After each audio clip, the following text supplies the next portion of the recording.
안녕하세요. 성경 속 인물 탐구. 오늘은 막달라 마리아에 대해 알아보겠습니다. 성경 속 많은 인물 중 막달라 마리아라는 여성만큼 많은 오해를 받은 인물은 없을 것입니다. 마가복음 16장 9절에서 20절과 요한복음 20장 1절에서 18절의 내용에 의하면 막달라 마리아는 부활한 예수님을 제일 처음 단독으로 만난 여인으로 등장합니다. 또한 누가복음 8장 1절에서 3절에 의하면 막달라 마리아는 7 귀신이 나간 후 예수님을 따라다니며 자신의 재산으로 예수님과 그의 제자들의 일행을 섬긴 여성으로 알려지면서 순애보적인 애정으로 예수님을 사랑한 스캔들의 여인으로 그려집니다. 또한 누가복음 7장의 사화에서는 눈물로 예수님의 발을 적시고 머리털로 닦으며 향유를 부은 이름 없는 한 죄인인 여인과 동일시하여 야위고 슬픈 표정으로 자신의 과거를 뉘우치는 대죄인과 창녀로서의 막달라 마리아를 그려내고 있습니다. 그러나 신약 성경에서 막달라 마리아는 한 번도 창녀나 죄인으로 명시된 적이 없습니다.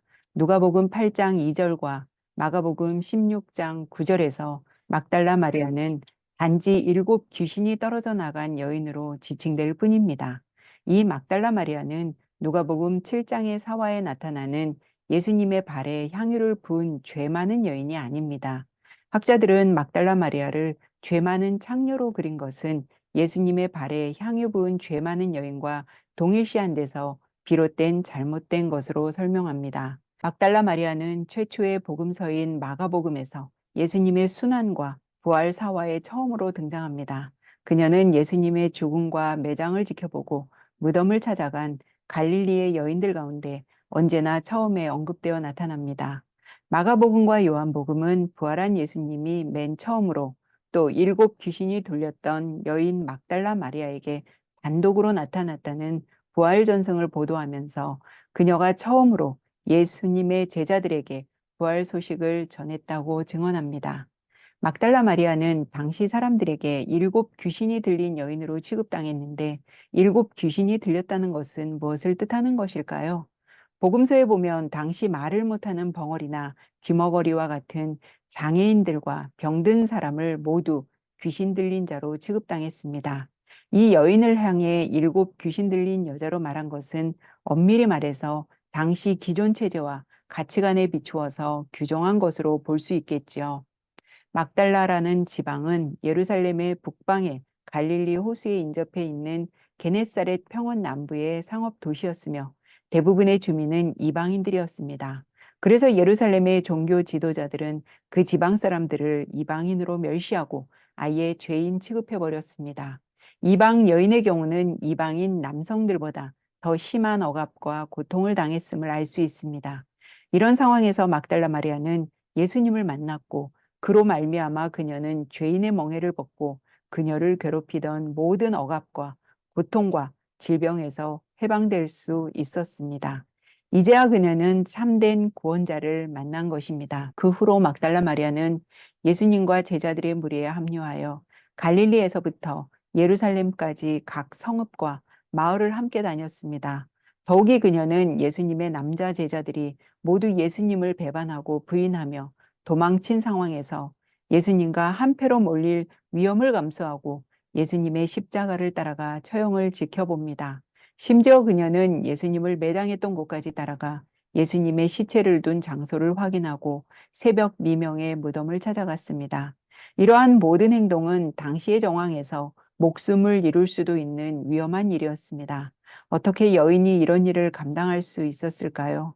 그것은 고통과 상처로 얼룩진 여인을 비난하는 대신 그녀 자신의 실존을 꿰뚫어보며 감싸주는 예수님 앞에서 자신의 다친 마음을 열게 된 것이죠.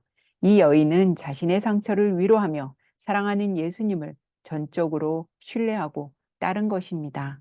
부활하신 주님과 처음으로 대면하는 장면에서 주님은 막달라 마리아에게 나를 붙들지 말라. 내가 아직 아버지께로 올라가지 않았다고 말함으로써 예수님이 아버지께로 간다는 그 자신의 길을 바로 막달라 마리아에게 밝히고 알려주고 있는 것입니다. 예수님은 처음부터 그 자신이 아버지로부터 왔다가 아버지에게 가는 사람으로서 아버지인 하나님을 알려주는 사람임을 증언하고 있습니다. 그러나 유대인들뿐만 아니라 제자들조차도 예수님이 누구시며 그가 어디로 가는지에 대해 전혀 깨닫지 못했습니다. 막달라 마리아는 부활하신 예수님이 아버지께 가야 한다는 사실을 분명히 인식했는데 말입니다. 요한복음은 예수님이 누구인지를 아는 자만이 하나님을 알 수 있으며 그것으로 영원한 생명을 얻는다고 말합니다. 예수님이 아버지께로 가는 그 일은 사람들에게 참 평화와 기쁨을 주며 세상의 박해를 이길 힘과 용기를 부여합니다. 예수님은 막달라 마리아에게 사명을 주십니다. 막달라 마리아는 제자들에게 가서 자기가 주를 보았다는 것과 주께서 그녀에게 말한 내용을 전합니다. 막달라 마리아는 단순히 예수님의 부활 소식만을 전한 사람이 아니라 하나님과 예수님의 사랑을 증언하며 영원한 생명의 길을 선포한 참 사도였습니다. 막달라 마리아는 여성이지만 베드로와 다른 남자 제자들보다 더 우위에 서서 예수님의 사도로서 열심히 활동한 것으로 보입니다. 초대교회에서 예수님의 순환과 부활의 목격자가 된 여인들이 그 어느 누구보다 예수님에 대한 확실한 부활 신앙을 가지고 앞장서서 예수님의 부활의 복음을 증언했으리라는 사실은 분명합니다. 막달라 마리아는 어떠한 박해와 고통도 이길 수 있었을 것입니다. 왜냐하면 예수님이 이미 세상을 이기셨기 때문입니다. 우리도 막달라 마리아가 가졌던 예수님에 대한 사랑과 확신, 헌신적인 용기를 가지고 영원한 생명의 길을 추구해야 하지 않을까요?